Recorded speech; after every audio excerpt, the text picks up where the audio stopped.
Let's start the show. You already know who it is. My name is Mike Kyle, aka the Fantasy Vulture. I have over a decade worth of fantasy football experience and have continuously competed for fantasy championships over the course of the past 6 years. Let's make it 7 in 2020. But enough of me, I'm here for you. On today's episode of the FV Show, we are continuing our All-32 NFL team preview series where we take a look at every NFL team through the lens of fantasy football. We are down to the final 7, I think it is, and today we are going to be covering the New York Giants, a team with a lot of intriguing fantasy options for you this season. But before we get started, a few quick things from you. First off, smash that subscribe button, power running back style so that you never miss a video from me. I was just planning out my content schedule for kind of the rest of the preseason last night, and we're pretty much going almost every single day leading up to the NFL season on September 10th.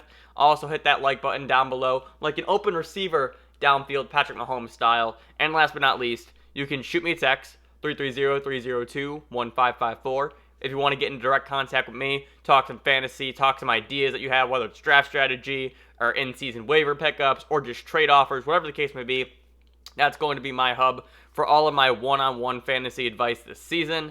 And then you can also shoot me a text, or not shoot me a text, follow me on all social media. I just said shoot me a text. Follow me on all social media at FFVulture. That's Instagram, TikTok, and Twitter. And of course, the website is ffvulture.com. So there are quite a few fantasy options here for the New York Giants, and there's going to be some things that I repeat just based off of circumstance, so I think it's going to be interesting to see what your take on some of these players are, because to me, there's a group of these guys where I'm pretty comfortable with any of them, but let's just get right into it. And we're going to start off with Daniel Jones, second-year quarterback with the Giants, second-year quarterback out of Duke, In 2019, he finished as QB 23 overall. He's played 13 games, averaged 17.5 points per game. His new finish there would be quarterback 15 on the year. He had 284 completions on 459 pass attempts, 3,000 yards, 279 rushing yards, 26 touchdowns, and 12 interceptions. He also had a little bit of a fumbling issue, so he was going to lose some points there as well, but he has the rushing capability to easily make up for any mistakes that he does make. His weekly finishes, he had 4 games as a QB1, 7 games as a QB2, and 1 game as a QB3. So there's been a lot of hype this offseason about Danny Dimes, Daniel Jones, and what he can be for fantasy football. Matthew Berry just put out a column where he says he loves Daniel Jones this season, and I know a few other analysts have said that as well. I have Daniel Jones ranked as quarterback 15. He's currently going as quarterback 14 in the 10th round, so you are getting him relatively late compared to some of the other guys. So if you want to wait on a quarterback, Daniel Jones might be an option for you. However, the thing that I think is very important to note with Jones is there were games last year where he did not do a lot of great things for your team. I don't think he killed you by any means, but I do want to pull up the game log just to make sure. But I have his week by week finishes pull up in front of me, and he kind of had along the lines of the Russell Wilson effect without the QB1 games. Like Russell Wilson, I believe it was, had 7 QB1 games, and he had 7 games as a QB2. With Daniel Jones, he only had 4, and granted, he did only play in 13 games and not 16. But when you look at his QB2 finishes, like it's very Russell Wilson-esque, where you're looking at finishes past quarterback 18. So he was quarterback 18 twice, then you have 20, 21, 24, 23. And that's not good enough for your team. He's not going to kill you by any means, but he's not going to help you probably there either. And let me just pull up the game log during those games just to make sure. Let's see. Right, so during this stretch, like you're looking at 14 points, 12 points, 11, 15. That's not going to help you in any way, shape, or form, especially, again, if you are going up against a Lamar Jackson, Patrick Mahomes, Kyler Murray, Dak Prescott. Like, those guys are going to put up 25 points in your matchup. And so by the fact that you're only getting 15 from Jones, it's not going to look good. Like, you're losing that position battle by 10 points. And there's also not to mention that the Giants' opening schedule is very tough as well. I'm going to pull that up. I've talked about previously in other videos why I take other quarterbacks over Jones, and it is because of that schedule. But let me just pull it up just to make sure and provide accurate information. Giants schedule. Can I get the schedule here? Come on. Thank you. So here is their opening schedule. It's tough. Week 1 versus Pittsburgh. Week 2 at Chicago. Week 3 versus San Francisco. Week 4 at Los Angeles versus the Rams. Week 5 at Dallas. And then it kind of lightens up just a little bit. But through those first 5 weeks or so, like Pittsburgh might have the best defense in football. Chicago, top 5 defense in football. Yes, it has gotten a little bit worse, but they are still a very respectable defense. San Francisco, number 2 defense in football. The Rams still have a competent defense, like Aaron Donald, Jalen Ramsey. Like, they have good pieces there. Dante Fowler. And then Dallas just revamped their defense this offseason as well. So you're not going to be happy starting Daniel Jones throughout the first stretch of the season. And I always like to start off the season on the right foot. It just makes things a little bit easier. I'm going to talk about this in a future video, like pretty much a way to guarantee your team to make the playoffs. And starting out hot is a big reason for that. So I don't want to play behind the 8 ball to start the year. In fact, I want the opposite. I'm trying to rack up as many early wins as possible so that it leaves me room down the stretch to potentially lose games and still have that flexibility to still make the playoffs. So I'm not out on Jones entirely. I'm just not comfortable with what the schedule looks like early on. And because of that, there are just other players I would rather have. But here's the thing with that being said. If the Giants do get boat raced in some of these games, and now granted they probably won't because those first 3 teams aren't teams that are going to put 40 on your head on any given week. Daniel Jones very well might be the next Jameis Winston. He has the potential to throw for 30 touchdowns like he threw for 20, or he had 26 in just 13 games last year. 12 interceptions, like that's still a high number. He also had the fumbling issue like I mentioned earlier. So, and he threw just for 3,000, like he threw for 3,000 yards. So you're looking at very, very likely that Daniel Jones this season can throw for 4,000 yards, have a total of 30 touchdowns, probably 15 interceptions, and 300 rushing yards. Like that, those are very, very good numbers for fantasy, and that's what we care about. You know, we care more about stats than anything else when it comes to fantasy because that's how our scoring system works. But ultimately, I'm staying away from Daniel Jones early on. Maybe pick him up later. And he does have that Jameis Winston potential, and that is slightly intriguing overall. But let's move on to a guy who we know for sure what's going to happen with his season, and that is Saquon Barkley, running back for the Giants. Just an absolute stud, an absolute machine. The number 2 overall pick, probably he should be in your drafts. Last season, dealing with some injury, he had a high ankle sprain. He finished as running back 10 in both formats. He averaged 16.8 points per game on 13 games played.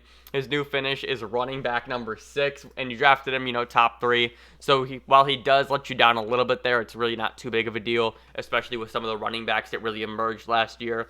He had 6 games as a running back 1, 3 games as a 2, and 3 games as a 3.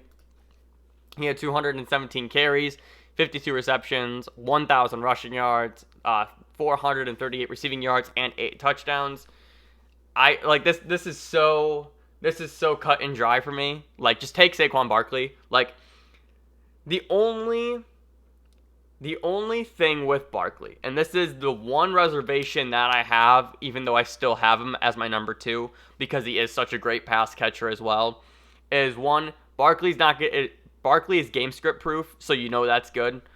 But I'm more concerned about what this offense actually looks like. Are they able to consistently move the ball? Are they consistently able to put up points compared to Dalvin Cook in Minnesota, where I know they can? Like, yes, they're probably a tier or 2 below, like, incredible offenses, but I know that Minnesota can put points up on the board. I know for a fact Dallas and Zeke can put up points on the board. Like, they'll probably lead the league in scoring this year, I'm going to guess.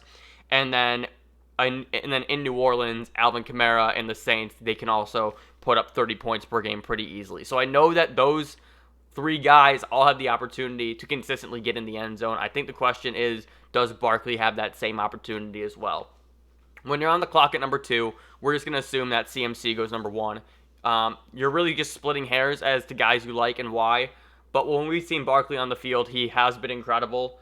The only issue that I will bring up is that there was a stretch of games last year where he did not help you. And by that, I mean he had all three, actually, really, it was five. He had five performances outside of the top 22, outside of the top 21, actually, because he did finish 22 in one of those. And I want to pull up his numbers for those games right now. Yeah. So this was after the bye week. Their bye week was week 11. Actually, we're going to take that back even further. It was week 9. Week 9 through week 14, he had a bye week on week 11. 12 points, 5 points, 7, 13, 8. That is down the stretch leading your team to the playoffs, and he did not help you. So if you needed to get there, if you needed wins to get to the playoffs, he was not the player to do that for you, and that stinks because you did spend your first-round pick on him. Now, that being said, in the playoffs, week 15, 16, and 17, 28 points, 41 points, 19 points. So he did come through if you were able to weather the storm just a little bit. He probably helped you win your championship if you were to make it that far. If you were to make it that far with him. Again, with Barkley, he's just an incredible player. He has the receiving work. He has the rushing upside. He's just an incredibly talented running back. Injuries have been kind of just the main issue here of his career so far. Early on, just has a tendency just to get banged up just a little bit. Nothing too major, though. I love Barkley at number 2, but I just have concerns about what this offense looks like overall, and would you rather have a guy who you're going to get that same production with the higher offensive ceiling overall with his team. But let's talk about the most intriguing aspect of this New York Giants team, and that is the wide receiver position. Now, when I was going through these stats, and as I was, reflecting on last year and trying to project things for this year, I was shocked at how close some of these, all three of them, they were all in the same range, and it was really wild to see. So let's start off with Golden Tate. Golden Tate was suspended, I believe it was for the first 4 games of last season. I forget exactly why he was. I want to say it was like a failed drug test or something.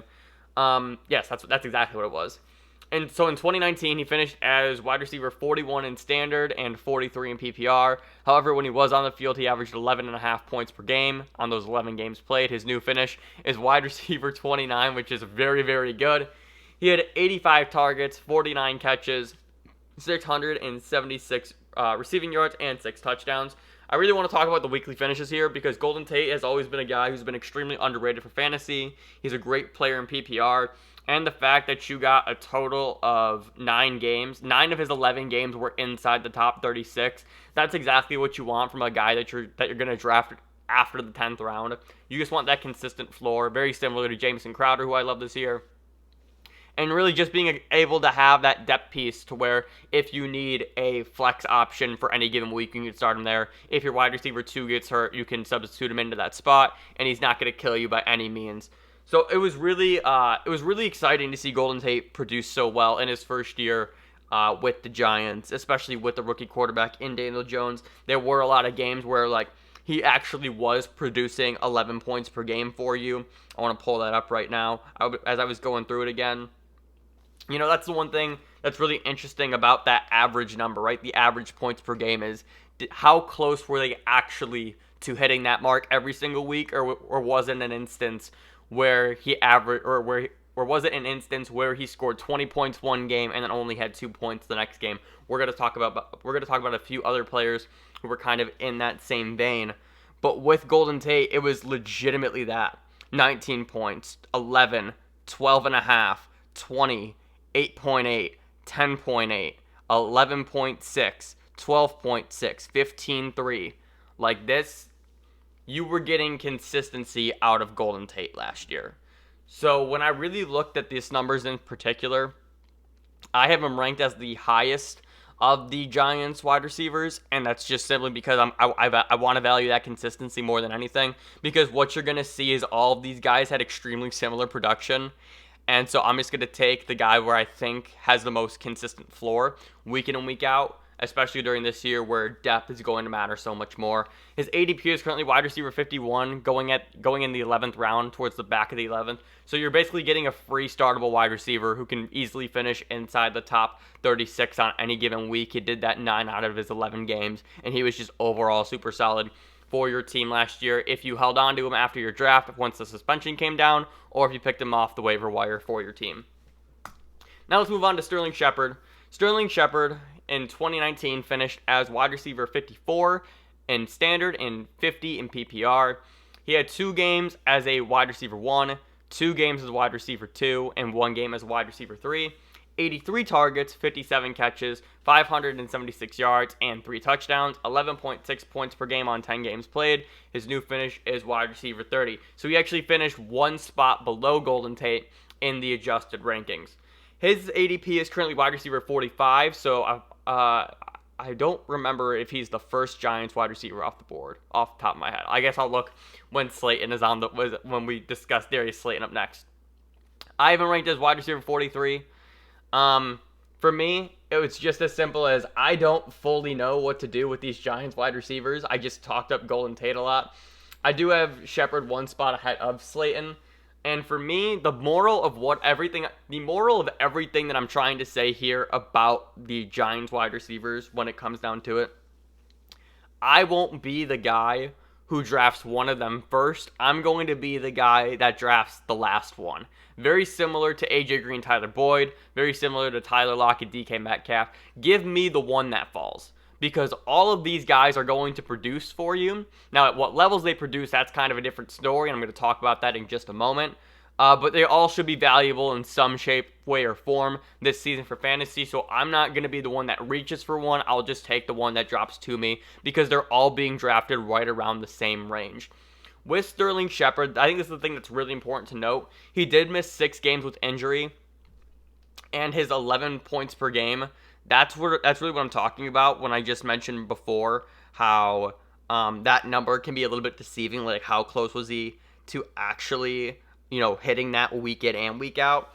And Shepard was really all over the place. And I'm sure that a lot of that was due to the fact that he was just pushing through some injuries during the season. He missed the entire middle stretch of the year, week 6 through 10, based off of injury. And that stinks, because obviously that's a major part of the season. But it's really what happens when he was out there. So what we just saw from Golden Tate was that he had 9 out of his 11 games in the top 36. Sterling Shepard had 5 of his 10 inside the top 36.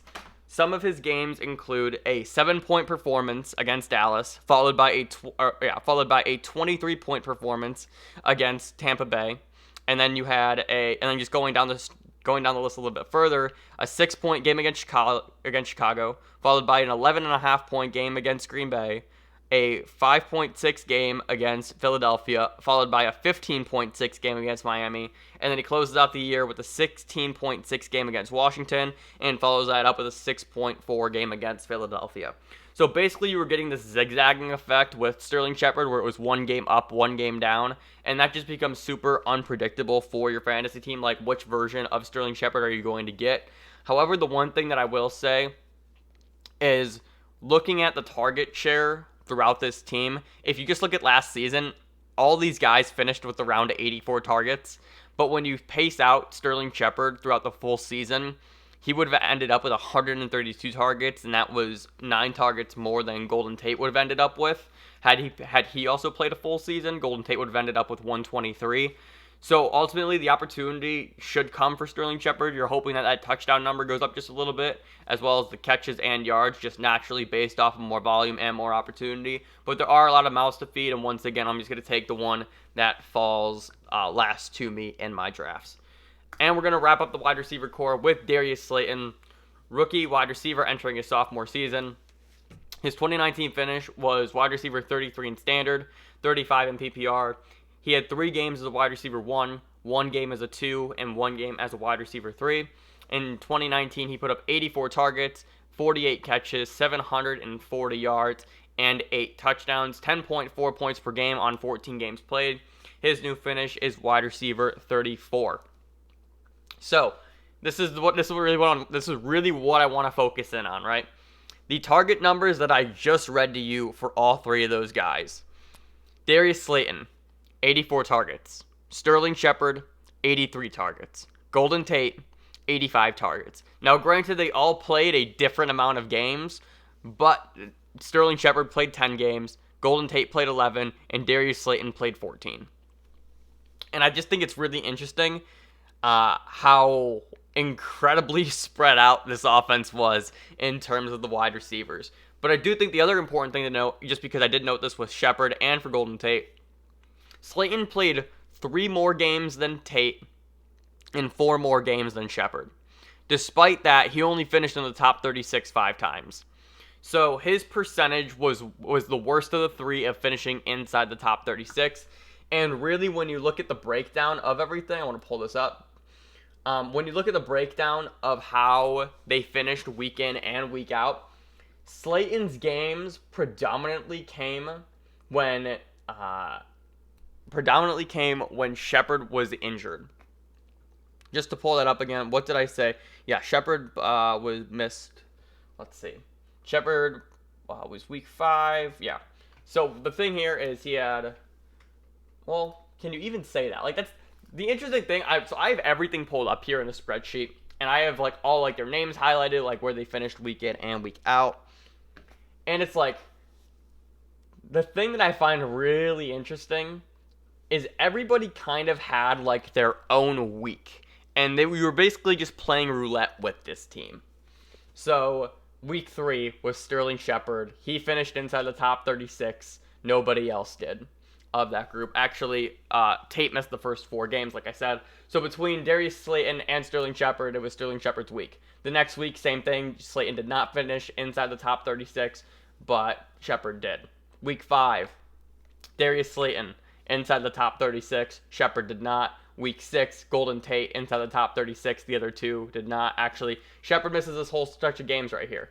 So basically what ended up happening was each week, essentially, because there were 3 games throughout the season where Slayton and Tate both finished inside the top 36. But for the most part, everybody else had a game inside the top 36, and nobody else did. So you were just spinning this wheel and hoping that you got lucky on that week. But again, I do just want to point out that consistency, because to me, that's kind of like the big thing here. Is yes, there are 3 mouths to feed. But what you saw last season, and obviously this is last season, so take it with a grain of salt, but it is just noteworthy that Tate was the most consistent. He was the most consistent not only in his points per game, but also just where he finished inside the top 36. So if I were to take my shot on one of them, it's going to be Tate, just because I do believe in the talent, and that's just kind of what Golden Tate does every single year compared to Slayton and Shepard. But ultimately, like, while I am leaning Tate, I will take the one that falls to me, because I have seen production come from all 3. And it's just one of those things where you kind of have to hope and pray just a little bit and hope it's your week if you start one of them during any point of the year. Slayton actually has the highest ADP out of all of these guys. His ADP is wide receiver 40 going in the 8th round. I have Slayton ranked at 44. So just to kind of give this one more overview as far as rankings and ADP for all 3 of these players. In terms of my rankings, I have Golden Tate the highest at 40. I have Shepard at 43, and then Slayton at 44. And for me, it's just that the reason why I do have Shepard over Slayton is just because of the fact that Shepard's target share last year was unbelievable. If he were to pace him out for the full season, Slayton wouldn't even break over 100 targets had he played the other 2 games.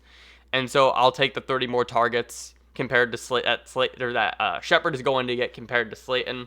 But then with ADP again, let's pull this back up.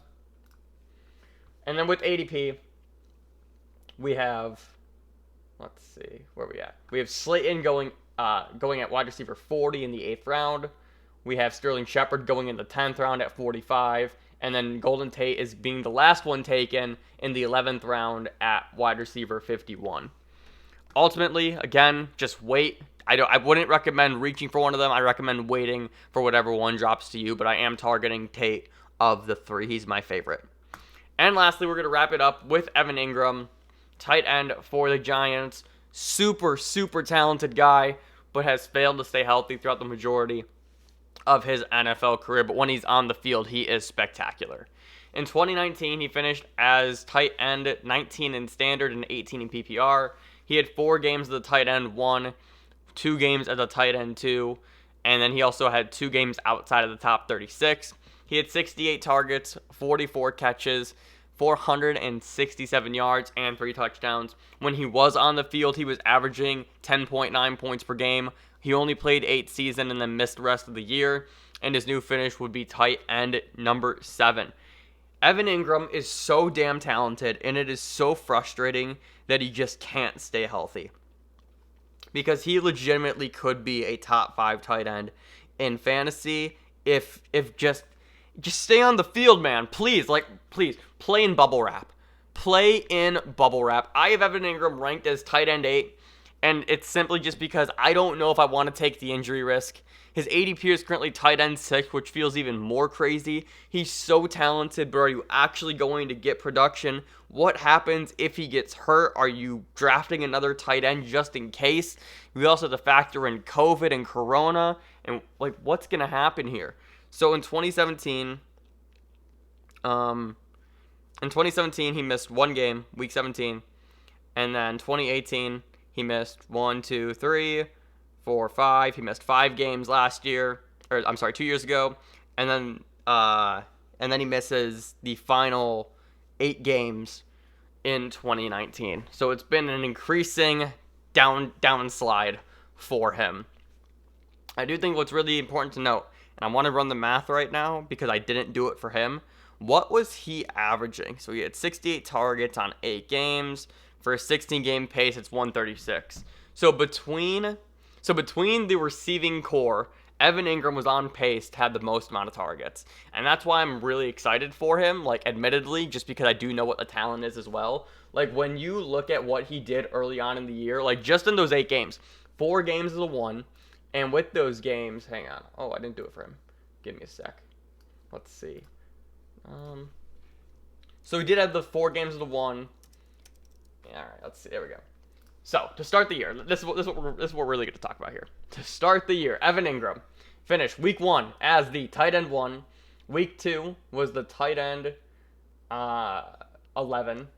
Week 3, the tight end 7. Nope, tight end 5, excuse me. Week 5 was the tight end 10. And week 8 was the tight end 6. He was so good when he was playing. And he also did have those 2 games as a 2. He finishes 18 and 14 in those games respectively. So that 14 game probably not going to kill you. That 18, it might, all things considered. But regardless, Evan Engram's just a super talented guy. I'm not a fan of taking tight ends early. I've talked about this time and time again, especially in that 6th round where this season it's so loaded at both of the other positions, being running back and wide receiver. I would rather hold off. But if Evan Engram slides just a little bit, maybe he slips in your draft, maybe you're drafting with players who don't want the injury concern with Evan Engram, there's a chance that, if he falls to the 7th or 8th round, I would consider taking him there. Because I was actually doing mock drafts with a friend of mine yesterday, just trying to get him prepared for his draft. And one of the things that we noticed was, I believe it was in the 7th round or so. It was a 12-team league. It gets really ugly really fast. Pretty much all that talent goes in that 6th round or so. Everyone just just bye, see ya. And so that's when you're probably gonna look at the run of quarterbacks and tight ends. So if you can hold on and just kind of brace yourself and take him if he falls there, I would do it. But with that injury concern and with the history so far, I'm just hesitant. I'm kind of just pumping the brakes a little bit. I recognize the talent. I'm just not sure if I'm comfortable taking it on this season because there are so many other factors at play right now. But when he is on the field, he is so good. So if you were to take Engram, just kind of be prepared, I think, to then maybe spend your last round pick on a Chris Herndon, Blake Jarwin, Mike Gesicki, just to kind of soften the blow, just in case Engram were to miss time this year, because you should be able to substitute those guys and start them on a week-to-week basis as well. But I think that's going to do it for my New York Giants NFL team preview for fantasy football this season. Thank you so much for watching. We're going to be back tomorrow with the Dallas Cowboys. I got their player profiles created just about an hour ago, and buddy, woo, that team is going to be fun to talk about. So be sure to subscribe for that. That's dropping tomorrow. Once again, hit that like button like an open receiver, downfield Patrick Mahomes style. And you can also do the following. Shoot me a text, 330-302-1554 for individual fantasy advice. If you just got a simple question or whatever the case may be, shoot me a text there. I'll be able to respond back to you. And last but not least, you can follow me on all social media at FFVulture. That's Instagram, TikTok, and Twitter. And the website is ffvulture.com. I actually got to update that later on today. So once again, thank you so much for watching. And remember, people come and go, but fantasy championships are forever. Later.